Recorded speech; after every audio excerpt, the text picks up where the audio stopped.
Cristo ha resucitado. Resucitó aquí. Allá atrás como que no resucitó. Cristo ha resucitado. Seguimos celebrando la gran noticia de la resurrección. Hoy cerramos la octava de Pascua, que ha tenido la misma solemnidad del día domingo hasta el día de hoy. Cada día de la semana se expandía la alegría de la Pascua. Estamos en Pascua. Dile la Pascua a la persona que tiene al lado. Feliz Pascua de Resurrección. Y le va a decir también, no te vayas a dormir porque estás resucitado.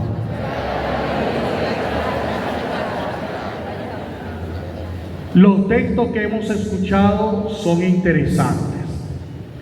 La primera lectura está tomada del libro de los Hechos de los Apóstoles. Levante la mano, ¿quién ha leído este libro completo?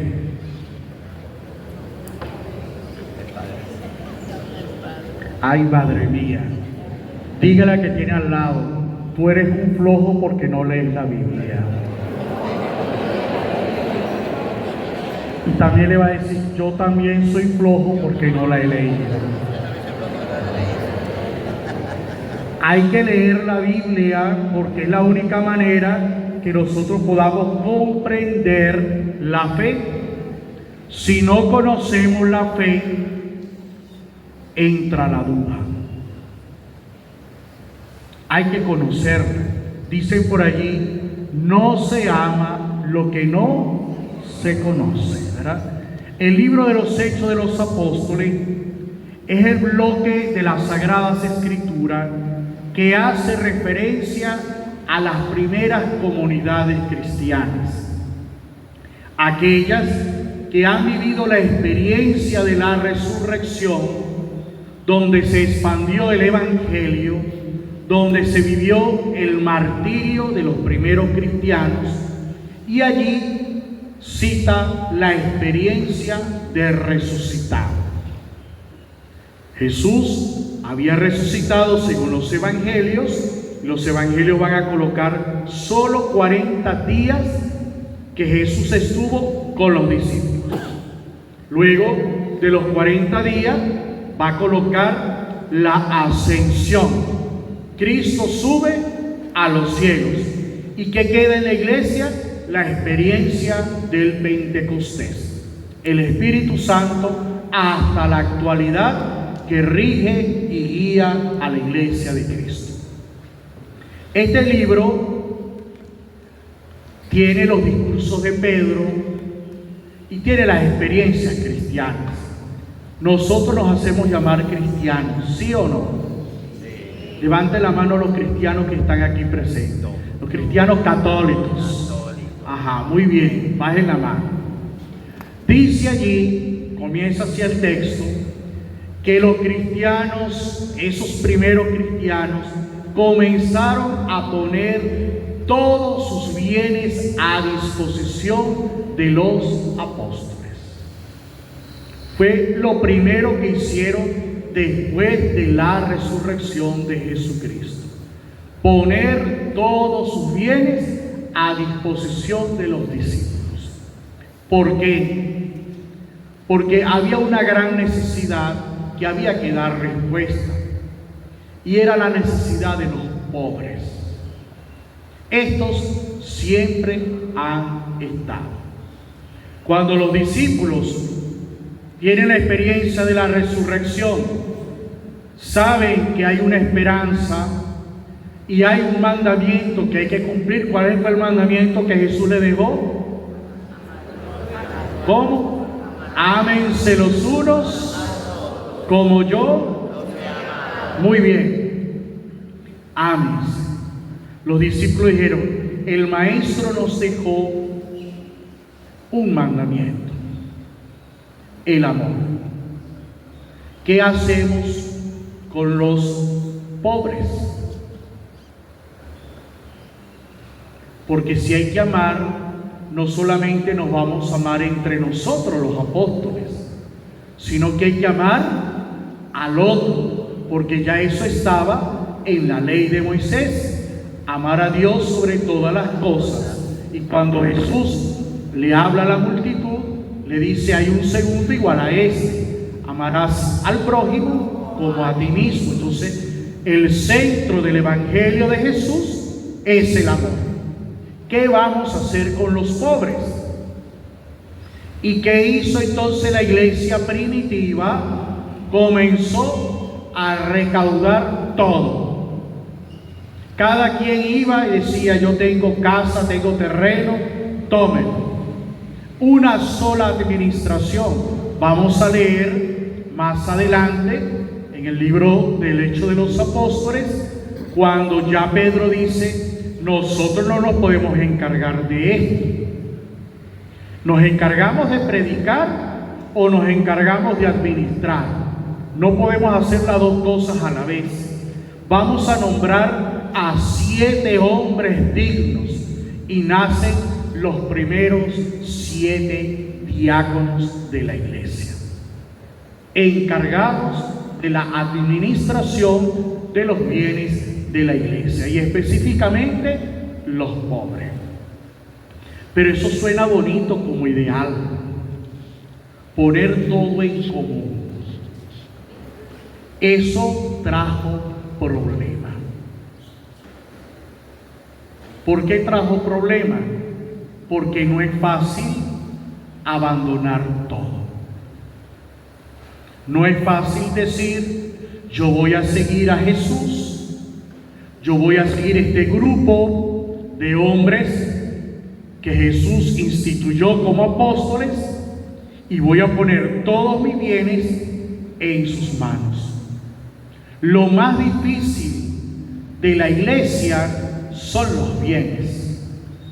Si yo le digo a usted, usted se mete hoy a evangélico, estoy casi seguro que a usted no le va a temblar la mano de dar el diezmo, porque se lo van a exigir.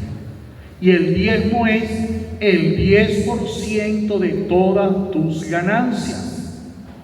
Si usted juega un bolso y el pastor se entera, el pastor le va a decir: dame el 10% del bolso que estás jugando. Pero si tú tienes un buen trabajo, te va a decir: de tu trabajo me vas a dar el 10%. Pero tienes una casa alquilada, de esa casa me vas a dar el 10%. Tienes 3 locales, cada local produce dinero, de cada local me vas a dar el 10%. Yo pregunto, ¿usted está dando el 10% o está dando más del 10%? Cuando es evangélico, usted lo da con alegría. Yo he visto hermanos evangélicos arruinados por el diezmo. Y después que ya no tienen nada, el pastor le dice: ya no me sirves. Te desechan. Si usted no paga el diezmo, usted es expulsado de la iglesia. En el caso de los católicos es al revés. Para uno sacarle un medio a los fieles, ¡ay, papá! Madre mía. Cuando yo digo, si por lo menos cada uno de los que viene a la iglesia diera $1, ya nosotros, este templo, estuviera distinto. Pero para dar ese $1, ¡ay, papá! ¿Será entonces posible lo que hicieron los discípulos en la primera era cristiana? Vieron que la solución para los pobres era poner todo en común. Eso lo motivó el Espíritu Santo y eso lo guió el Espíritu Santo. Y así fue que nacieron las instituciones que hoy en la actualidad la iglesia tiene para atender a los pobres. Es la única institución universal que tiene más hospitales, clínicas, colegios, universidades, institutos para ayudar a los pobres. La única. Y es justamente por el pensamiento de que si hay un mandamiento, hay que cumplirlo. Y ese mandamiento, aunque usted no lo vea allí en su comunidad, su aporte también llega a que otros puedan ser beneficiarios de dicha ayuda. Y eso no es un invento mío, búsquelo por internet. La iglesia más atacada, la católica, pero es la que hace más bien al mundo entero. En un país donde se nos ha mandado a callar de vez en cuando, aquellos que les gusta callarse, a mí no, ¿verdad? Donde estamos viviendo una situación difícil como país, donde uno se siente poderoso ante todos los demás países, donde el criterio es: si no me convienes, te elimino. Un llamado a la guerra, pero permanece un silencio absoluto en el universo. Ningún gobierno se atreve a opinar en contra de Estados Unidos. Y sale la voz profética de la iglesia, otra vez pensando en el mandamiento del amor. El Papa León, el día miércoles en su catequesis, lo primero que dijo: la guerra no es buena. Y le dijo directamente a Estados Unidos: cesa la guerra. El mundo necesita paz. La guerra es del diablo. Punto. Pero el que se cree poderoso amenazó también a la iglesia, cuando dijo que él tenía cualquier bombita que podía llegar a cualquier lugar, ¿verdad? Y se le habla al nuncio, se le dice al nuncio que por qué la iglesia va en contra de la guerra, sea el motivo que tenga Estados Unidos con el país que tenga. Y nosotros tenemos que darnos cuenta: la iglesia es atacada, fue atacada en el primer siglo después de la resurrección de Cristo, y hoy en la actualidad sigue siendo atacada. Por eso, cuando yo como sacerdote me toca anunciar el evangelio y también denunciar la injusticia, esté el gobierno que esté y esté el representante de la alcaldía que esté, con el color que esté. Eso lo viven los apóstoles en el siglo I. Nacen las persecuciones, los discípulos tienen miedo, buscan también a los seguidores del Nazareno.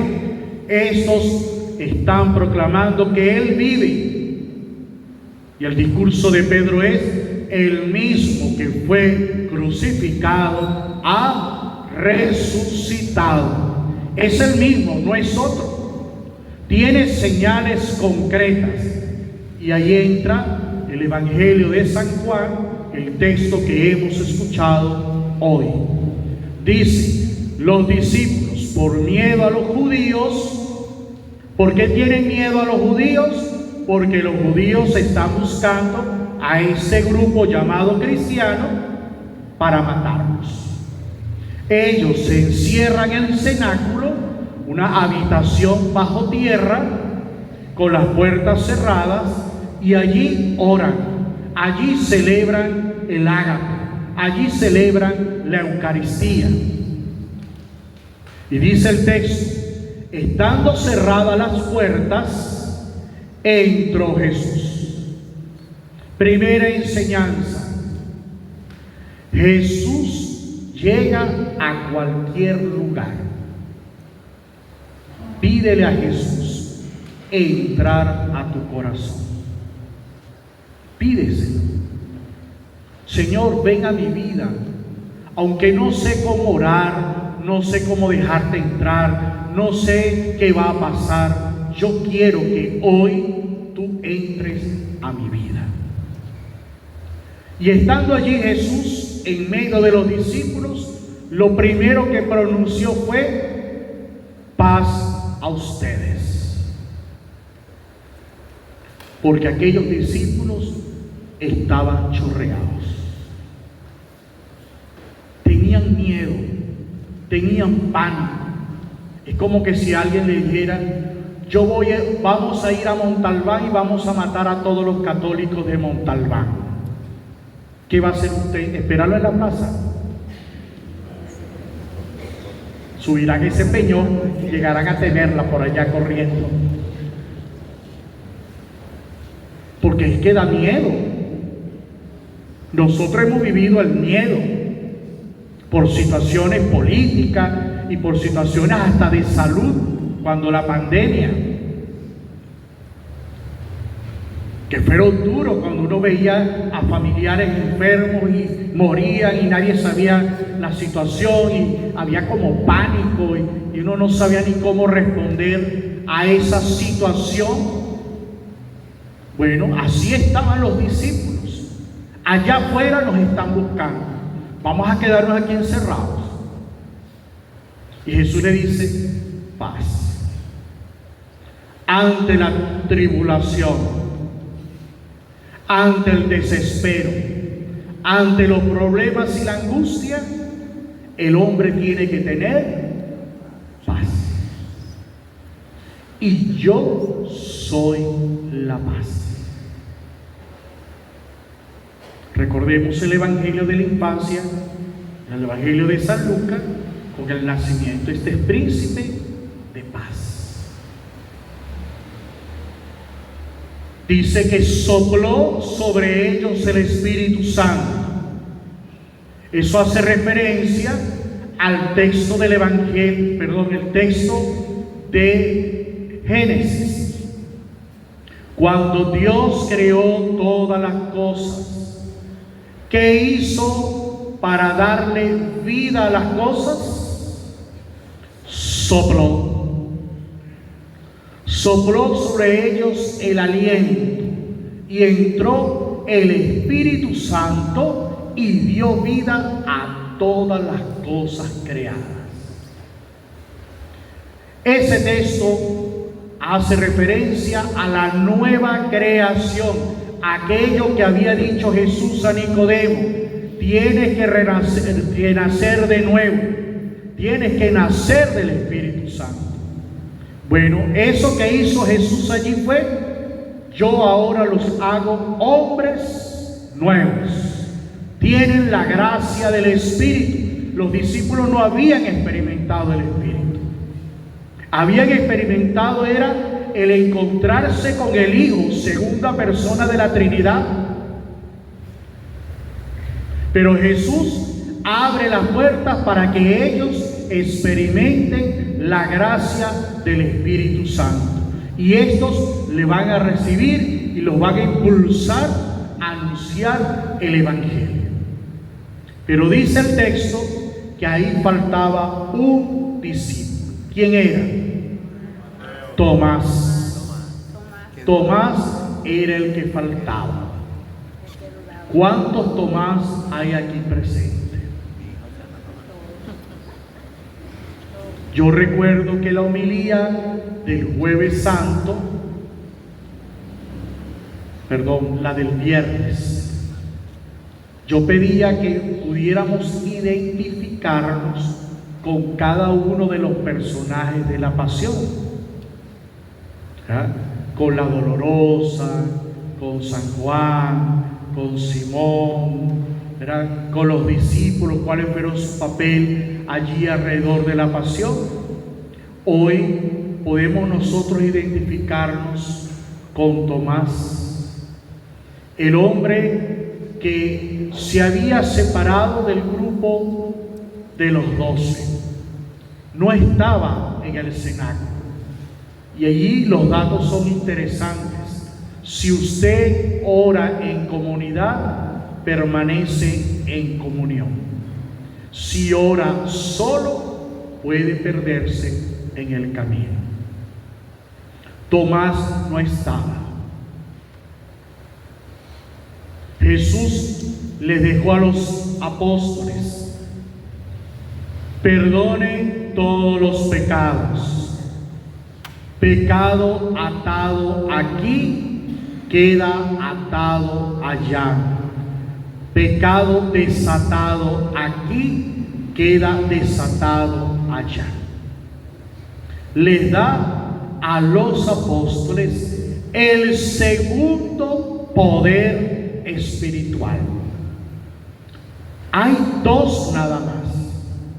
Uno se lo dio en la última cena: hagan esto en memoria mía. ¿Qué significa eso? Hacer presente el cuerpo y la sangre de nuestro Señor Jesucristo en cada Eucaristía. Solo los sacerdotes podemos hacer eso, no por mérito propio, es un don de Dios. Y el segundo poder: perdonen los pecados. Pecado atado aquí es atado allá. Pecado desatado aquí es pecado desatado allá. A veces nosotros no entendemos eso. Yo normalmente acostumbro en el sacramento de la confesión preguntar: ¿estás verdaderamente arrepentido? ¿Por qué lo pregunto? Porque hay gente que llega al confesionario sin arrepentimiento. Otros dicen: bueno, para eso estoy aquí. No necesariamente para eso. Algunos quisieran hablar, que alguien los escuche, que les dé un consejo, pero no vienen por arrepentimiento. Aconsejen. Por eso pregunto: ¿estás realmente arrepentido? Si usted me dice no, yo le voy a decir: póngase de pie y váyase. ¿Por qué? Porque no tiene arrepentimiento. Pero hay otros pecados que normalmente son muy poco, uno lo utiliza, pero se puede dar en una confesión. Que usted se confiesa de 10 pecados. Y cuando uno le pregunta: ¿usted está arrepentido? Sí, padre, de 9, y hay uno que no, porque es que yo a ese hombre no lo perdono. Entonces, ¿qué va a pasar? Lo que dice este evangelio: yo te retengo el pecado. Hasta que no tengas arrepentimiento de ese pecado, tu pecado queda retenido. Y es triste cuando pasa eso. Porque si es una decisión aquí y usted se muere, ¿qué va a pasar allá? Usted llega anclado del mundo con ese pecado, porque lo que no se le perdonó aquí, allá no se le va a perdonar. Por eso, al recurrir al sacramento de la penitencia, y yo ayer lo envía, y mandé varias cositas por el WhatsApp como para que nosotros vamos, no podemos confesarnos porque queremos comulgar. Nos confesamos porque tenemos arrepentimiento. porque realmente quiero entrar en comunión con Dios. Por eso me confieso, porque me reconozco pecador, porque necesito de la gracia de Dios para avanzar, no para comulgar. Padre, confiésame rapidito porque voy a comulgar.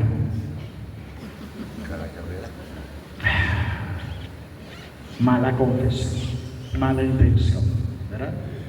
Entonces, ahí se los dejo. Si usted quiere crecer en vida espiritual, haga una buena confesión, pero hágalo.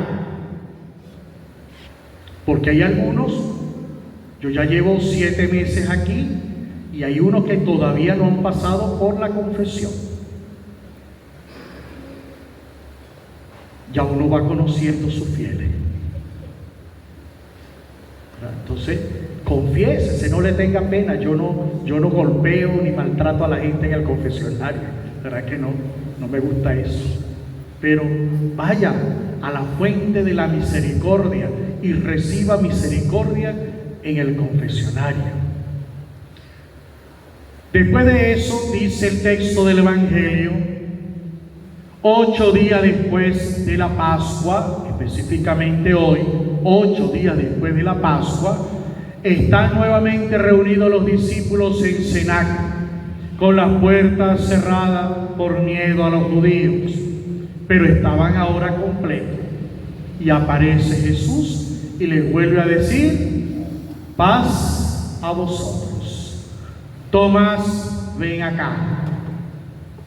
Aquí tienes mis manos, aquí tienes mi costado, aquí tienes mis pies. No seas un incrédulo, sino un creyente. Dígale a quien tiene al lado: no te duermas por increyente. No te duermas por increyente. Despiértate y cree. Es necesario que nosotros cristianos aprendamos a creer sin ver. La debilidad humana nos lleva a que tenemos que tener los pelos del burro en la mano. Mujeres que dicen: yo no le creo a mi marido. Yo hasta que no lo veo.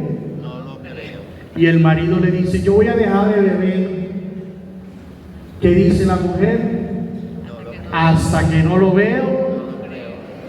Cuando el muchacho de 19 años le dice: no, mamá, yo no voy a ir más a fiesta, yo me voy a quedar en casa. Hasta que no lo veo.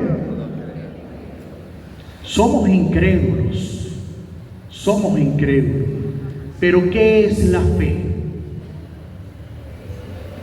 Creer sin ver. Creer en alguien aunque no lo vean. Esa es la fe. Aunque yo no pueda tocar, pero creo. Es la convicción más radical del corazón del hombre. Por eso se dice que el que ama, cree. Porque el amor es ciego. Si usted ama, usted le cree a la persona amada, aunque le esté mintiendo así grandote. Pero usted, como ama, se vuelve ciego. Eso es lo que pasa en la fe. Y eso es lo que Jesús le critica a Tomás. No seas un incrédulo, sino un creyente. Señor mío y Dios mío. Es la palabra que usa Tomás y que la repetimos también nosotros en la Eucaristía. Cuando el sacerdote levanta el pan consagrado, la presencia real de Cristo, los fieles desde adentro dicen: Señor mío y Dios mío. Creo que estás firmemente presente allí en medio de nosotros. No necesitamos discursos, no necesitamos saber mucho. Solo creer. Y la fe mueve montañas. Si usted le pone fe a algo, usted lo logra. Si hoy tú necesitas confiar en Dios, ponle todo tu corazón a eso. Y vas a aprender a confiar en Dios. Necesitas un cambio. ¿Quién te puede dar el cambio? Dios. Confía. Necesitas vencer pecado, una tentación. Confía que con la gracia de Dios puede vencer. ¿Quieres dar un paso seguro a la santidad? Confía que Dios camina contigo, que no estás solo. El cuadro más famoso de Jesús de la Misericordia que dice: Jesús, en ti confío, pero me echo unos ramazos por si acaso. ¿Eso es confiar? Jesús, en ti confío, pero me leo el tabaco por si acaso. ¿Eso es confiar? ¿O me leo los caracoles? ¿Eso es confiar? No. ¿Qué significa expresar: Jesús, en ti confío? Señor mío y Dios mío. Señor, frase que se usaba en la antigüedad para denominar a Dios. Eres mi Dios, eres mi Señor, eres mi todo.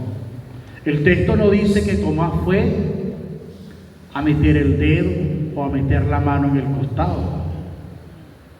Bastó que Jesús estuviera en su presencia y le dijeras: no seas un incrédulo, sino un creyente. ¿Por qué? Porque los demás ya lo habían visto. Y a partir de allí inició la gran misión de la iglesia en expandirse por todo el mundo. Nuestro pueblo necesita que también hombres y mujeres valientes anuncien el evangelio a otros.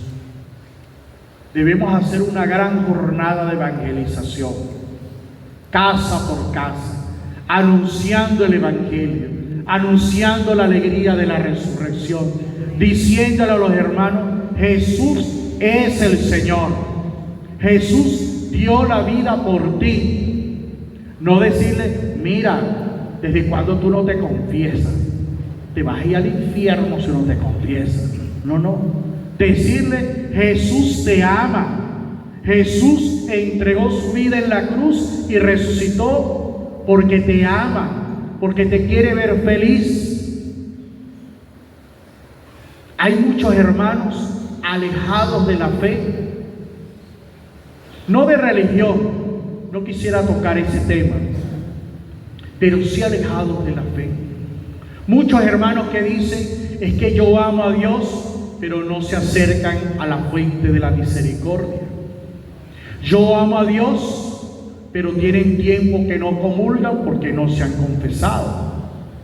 Yo amo a Dios, pero sigo encebado. La persona encebada es que comienzan a vivir juntos, pero no quieren recibir el sacramento del matrimonio, pero dicen amar a Dios. Entonces uno se pregunta: ¿y cómo es ese amor?